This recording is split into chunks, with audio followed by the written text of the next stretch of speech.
Hi, my name is Omar Gomet. I'm a character designer in the animation industry, and today I'm going to show you a step-by-step behind my character design process. I currently have a series where I create concepts of characters from animals. I research and gather images that share unique features that would be cool in a human design. Today, I'm going to use a cassowary as reference for this character that I'm envisioning.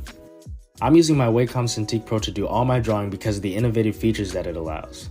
With the use of the pen, it helps me to have better control when I'm doing my sketches or inking. I've created my own shortcuts on the pen, and you'll see throughout my video that it makes the drawing time go more smoother and efficient. I start by mapping out the head shape of the character because I like to focus on the details with the features before I begin shaping the proportions of the body. The beak really stands out to me, and I really want to bring that shape into this character's nose.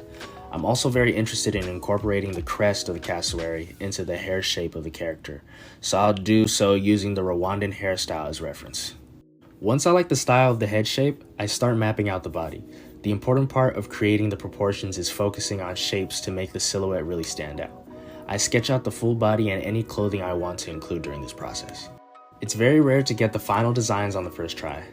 There will be times when my beginning sketch isn't going to be my final version, so I use my previous layer to map out what I want to enhance on my character's design. For the hairstyle, I felt that it would be more fluid to have it go in the other direction, really echoing the crest of the cassowary. This way, it complements the overall silhouette since my character is already facing towards the left side. The thing about creating characters is making sure that the silhouette flows and is easy to recognize, as the first thing the viewer will see. Already laying out the foundation of the head shape, it's easier and faster to make any changes that I need to do during this process. Once I like the shape, I start to do my final inking process. Then I start adding the base colors and adding some shadows into specific areas. I'll even start referencing the cassowary's colors to find ways to incorporate them throughout my character.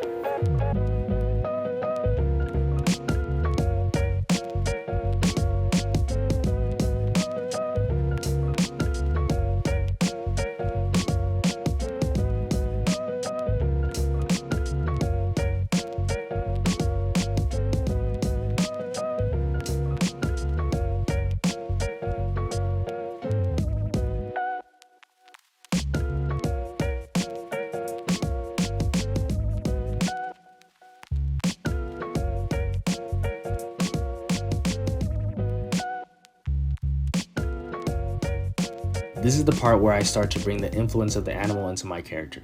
The cassowary has these really vibrant blues that capture the eye, so I'm using that as sort of a facial paint on the character to match the same energy. Because I mapped out some shadows already, I can see where a deeper blue needs to go and how to add the lighter blues to really mimic the animal used as reference.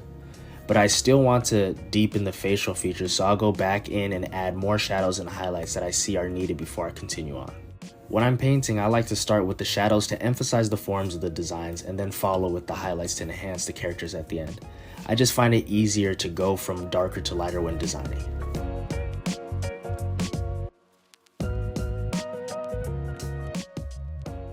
I add more colors or features as I go on in the process. I like the concept of that deep blue outlining the beak and the small hint of yellow under it.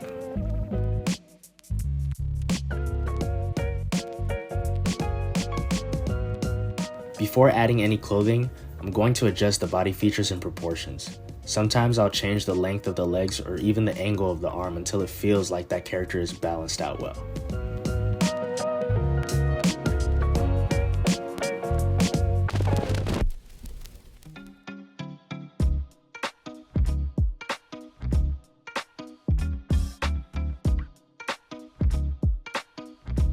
I want my character to have a cloak similar to the overall shape of the cassowary's body.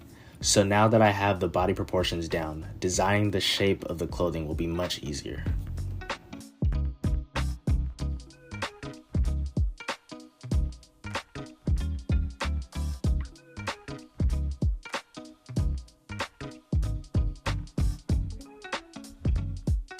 Once I like the sketches, I start to clean up the line drawing for the body and clothes, adding the base color and any details of the clothing to see the overall silhouette.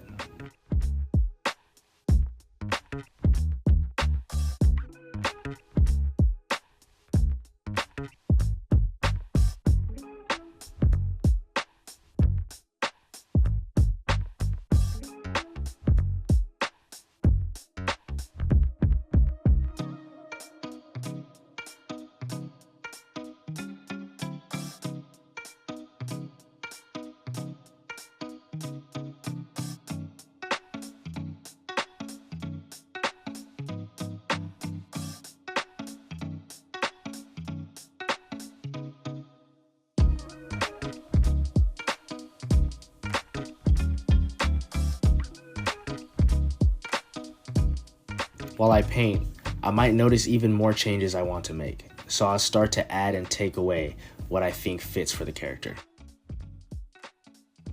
The line drawing of the clothes is a very important process because you're adding more details to the cloak than you would do for anything else, really making the design stand out.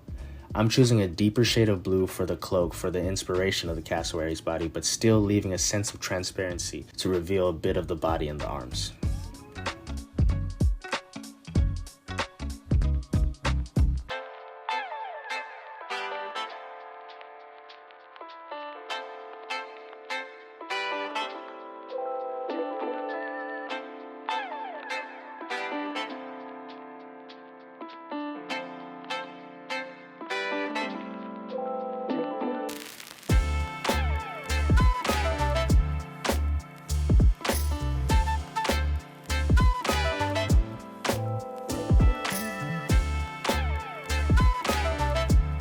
I'm going back into editing the head because I want to make sure to see the details of the collar and experiment with colors I want it to be.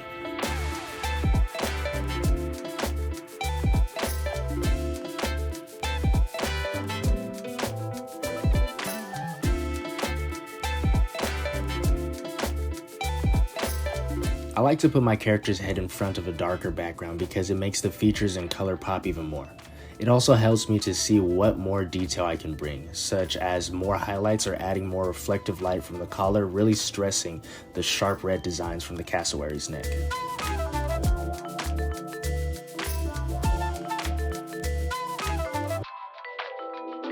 Yeah.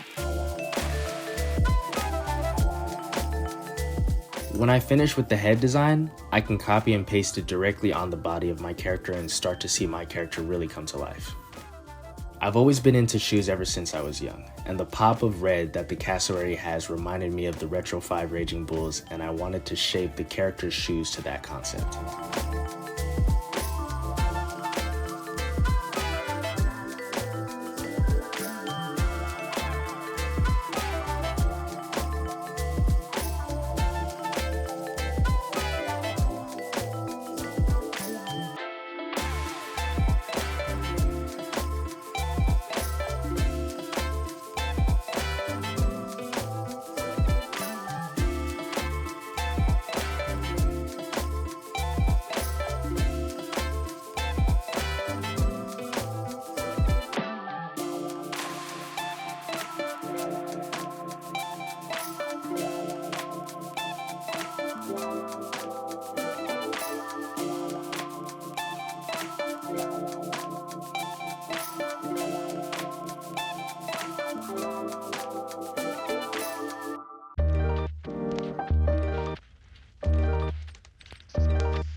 Now that I have the character fleshed out, I'll start adding more details that I see are needed.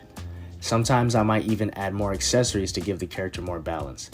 This is when I can start looking at my references and being influenced by items or colors I see.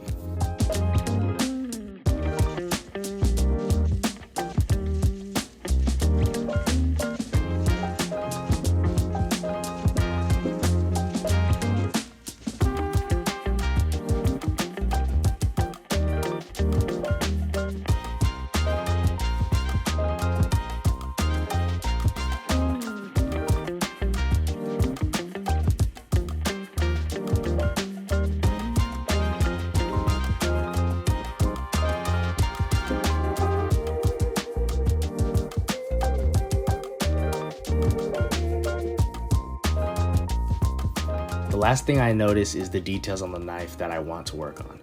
And after that, I'm happy with my character and I know that he is finished. Here's the final design of my cassowary character. I hope you guys enjoyed and thank you for watching.